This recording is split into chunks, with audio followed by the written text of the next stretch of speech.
Осы аралықта біраз жыл өтті. Мен өнер академиясының театр-тану факультетінің 3-ші курсында оқып жүргем. Болашақ мамандығымның бірлігі болғым келетіндігі шығар. Әлемдік театрдың өткені мен бүгінгі жайындағы ақпараттармен танысуды алдыма мақсат етіп қойдым.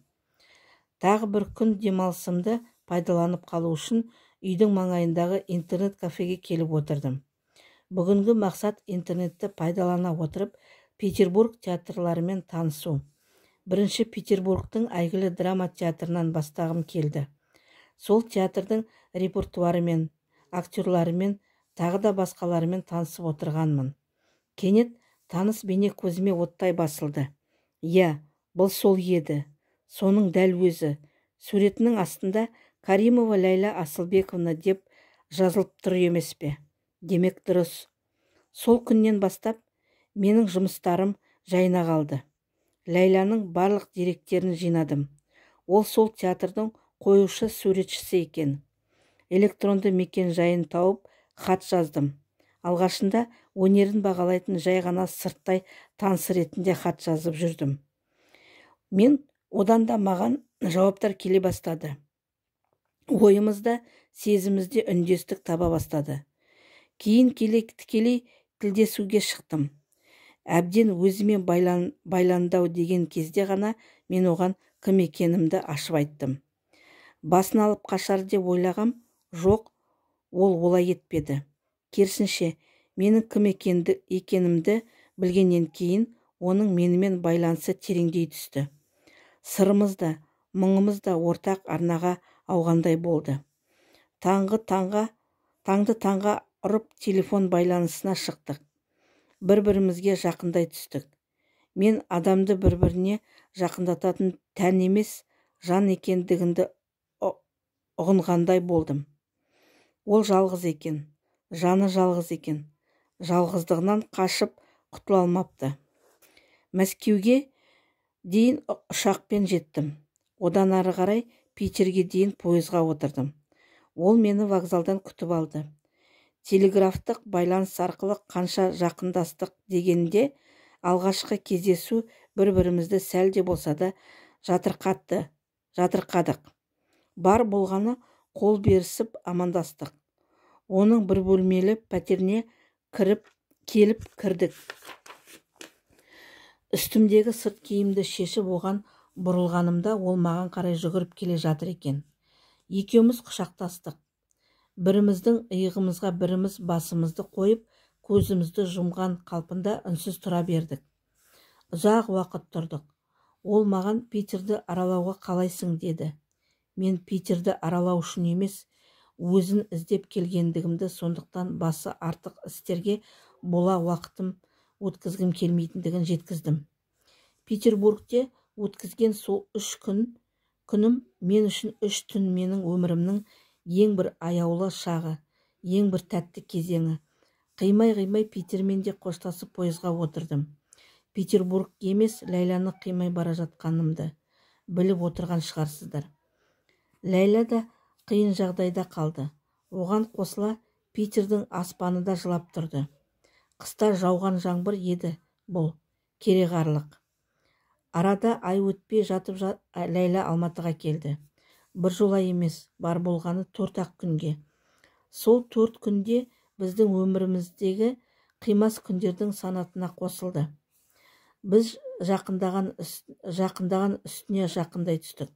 Біз екеу едік, енді бірігіп кеткендей болдық. Біздің енді бөлінуіміз қиын соғатын еді. Рас қиын болды. Әуежайға жеткенше өзін сабырлы ұстаған Ләйлім алып ғимараттың алғашқы босағасынан аттағаннан-ақ көз жасына ерік берді. Ұшақтың ұшуы 2 сағатқа кері шегерілетінін естіп, екеуміз де балаша қуандық. Енді мәңгі бақи бірге болатындай сезім болды. Сол 2 сағатты пайдаланып қалу үшін әуежайдың шағын үстеліне отырып бір шипа шарап алдық.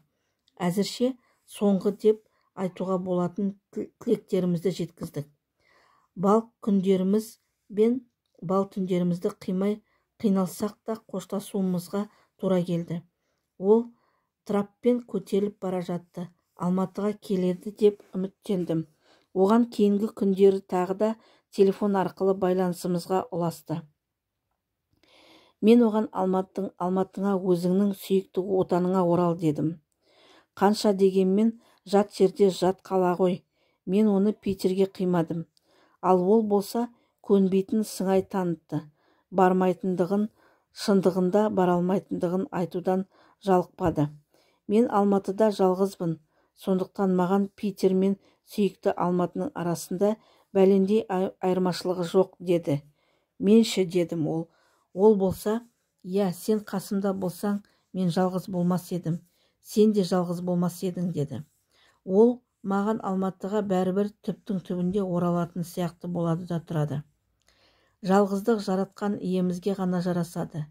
Мен Құдай емеспін ғой. Сондықтан болар жалғыздықтан қашып, өзімді көпшіліктің ортасына қарай дырылдатып сүйрей жөнелем. Алайда сол көпшіліктің ортасында жүріп тілдесе алмай, қайтадан жалғыз қалғым келеді. Олар менің ішімді көріп қоятын сияқты. Көріп қойса күледі ғой. Мені келеке қылмас үшін мен жан сырымды жасыра түскім келеді. Себебі мен дұшпанымның аяғына тапталғым келмейді. Содан болса керек көпшіліктен саяқ жүретінім. Тобырдың ортасына түссең тәкаппарлық таныт. Әйтпесе әркім сені табанның астына көргісі келеді. Адамдардан қорқады екенмін деп өз бақытынан бас тартамын ба? Мен оған бүгін таңғысын Алматыға оралшы деп жаздым. Ол келсем келейін деген. Менің қуанышымда шек болмап еді. Артынша бара алмайтын болдым деп жазыпты. Да хаттың қорытындысы ретінде Марина Цветаеваның өлеңінің менімен ауырмағаныңызды қалаймын. Қара жердің жоғалмасы анық қой. Мені толық білмей тұра осынша сүйгеніңіз үшін. Арайлы түнде қол ұстасып бірге жүргеніңіз үшін. Әттең мені сүймегеніңіз үшін.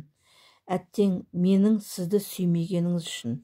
Жүрегіммен алғыс айтамын шапалақ ұрып. Деген жолдарын үзінді келтіріпті. Ләйла маған Алматыға оралатын сияқты болды да тұрды. Оралшы, айнам.